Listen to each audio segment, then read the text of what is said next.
Prima mettiamo in sicurezza la banca e poi assolutamente facciamo i conti. E per conti il presidente degli artigiani intende quelli con chi ha portato Veneto Banca a questi bilanci che impoveriscono la marca di oltre 3 miliardi di euro.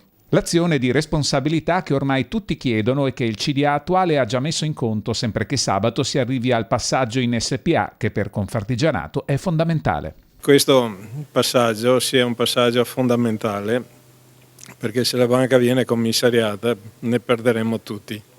Confartigianato calcola che una famiglia trevigiana su 2 sia coinvolta in Veneto Banca, vuoi per il conto corrente, vuoi per azioni, vuoi per investimenti in altri settori obbligazionari ma subordinati all'andamento di Veneto Banca, un mondo che ora sta correndo agli sportelli per ritirare quanto può.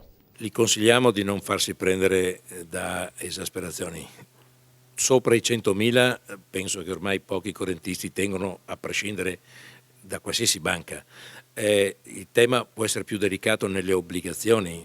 Decisioni che influiranno sul futuro economico non solo degli azionisti, considerando che molte piccole imprese, soprattutto artigiane, hanno i fidi legati al patrimonio azionario ora svalutato dell'80%. Noi abbiamo una massa critica tramite il nostro consorzio fidi, noi faremo di tutto, assisteremo i nostri soci e li porteremo in Veneto Banca tramite il consorzio fidi. Abbiamo già parlato con la direzione e sono disposti a un dialogo. Timore per il futuro economico, ma soprattutto rabbia per il passato e nei confronti di chi l'ha gestito in Veneto Banca con denunce di forzature per l'acquisto di azioni ed anziani che non sapevano cosa stavano firmando. Abbiamo ricevuto quasi 200 telefonate e molti sono arrabbiatissimi con la banca e con la precedente gestione